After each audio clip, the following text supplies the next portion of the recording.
Hey, y'all. It's your girl, Candy J, your favorite counselor. Whoop, whoop. If you've never been here before, I am a premarital and marital counselor. I also do individual counseling. Definitely enjoy speaking to my young people, but I do have a lot of my older age. I do premarital marital counseling. I'm a wedding officiant. I also do sex counseling, sex coaching, trauma. Definitely mostly in the trauma field, and then of course spicing up your sexy. I am a 7 principles of making marriage work Gottman leader. I am a mocha marriage facilitator, a former boot camp marriage boot camp coach. Since we really don't do it anymore, there are so many things, but I wanted to talk to you about cognitive distortions for a second, guys. Listen. I do a lot of premarital counseling and a lot of marriage counseling, right? And I notice that a lot of people struggle with cognitive distortions. And cognitive distortions is essentially our mind playing tricks on us, right? It's basically convincing us to believe that something is not true. And cognitive distortions shape our perceptions and our feelings about how things are. So listen, stay with me for this ride real quick. Let me talk to you about a few cognitive distortions. Especially, let's talk about first of all, let's talk about polarized thinking. This is like the all or nothing thinking. It's where you think black and white, right? You only see situations falling short of perfect. It's always something is a total failure, which also kind of ties into magnification as well. So if you're familiar with magnifying, it's exactly what it sounds like. It's the exaggerating the importance of negative events or inappropriately shrinking something positively, which is minimizing, right? And it's the mental zooming lens, right? You know how when you are actually looking through something through a microscope and it magnifies how you can see it. It could be a tiny little speck, but when you put it under that microscope, it blows up and you can see things completely clear. That is what magnification is. And magnification and polarized thinking a lot of times go hand in hand because it's either good or it's bad, right? And so it doesn't account for all of the nuances, the subtle differences that happen in the human spectrum of all kinds of things, right? And so this can be definitely a problem in your relationship.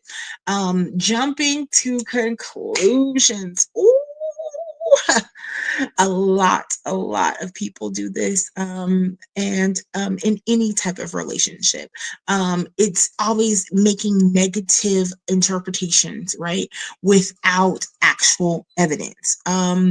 Let's find the evidence. Did they really think that? Or did you just jump to conclusions because you think you know what they're thinking, right? Um, and it's usually mind reading, right? Those are a lot of the common ones, right? Mind reading is assuming thoughts and intentions of someone, right? And then fortune telling, right? So it's kind of predicting exactly what's going to happen, and that's not how things work, right? And it's going to just turn out so badly because it's me. No, they case in point, he was with his other woman. There was no evidence of another woman. It was just he came in 20 minutes late because traffic was bad. Or she thinks that I am not going to be the provider for her because oh, this one little thing fell through, right?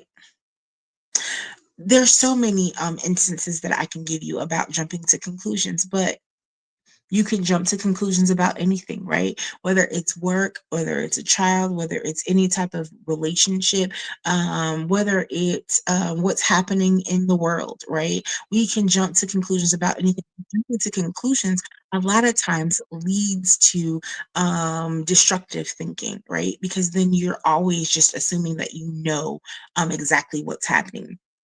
Then we got my people with a case of the shoulds. Oh my goodness. Shoulds are applying like rigid expectations to ourselves or to others, right? And it often leads to like frustration and disappointment and feeling guilty. And let me give you an example, right? Because I am a Christian, I should abstain from having sex before marriage. And if I do, I'm ugly, I'm disgusting, I'm nasty, I'm dirty, right? Or how about another should?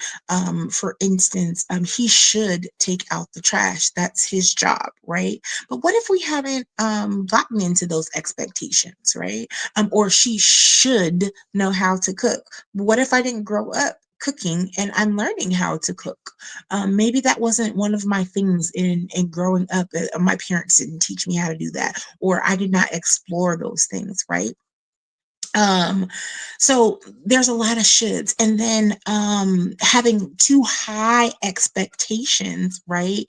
Because the shoulds come into play because you're going off of your prior experiences or your or how you grew up, your background knowledge, right? Here's another one, and I'm going to stop here and I'm going to do a part two to cognitive distortions. But blaming, oh my goodness. This is like the tendency to point fingers at the other person and not taking responsibility. Responsibility and accountability are things that happen, that we talk about so much in premarital and marital counseling, because it goes hand in hand with sometimes just not learning how to say, point the finger at me.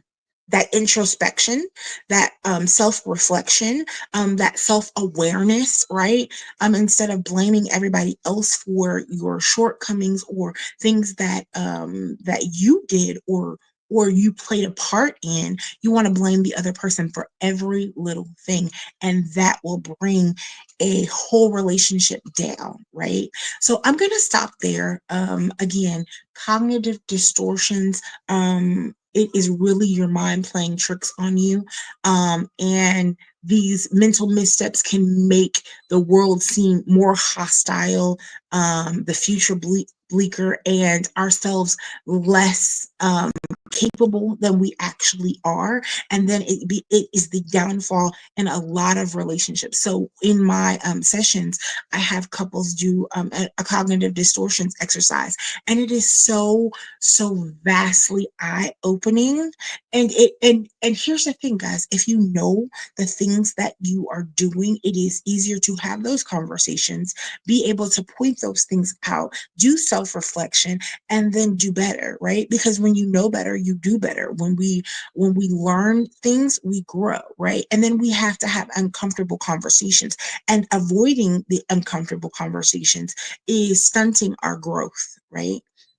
So I'm gonna stop here. But again, my name is Candy J. I am a certified clinical sexologist. I'm a certified premarital and marital counselor. I do regular therapy, sex therapy. I do all kinds of things, right?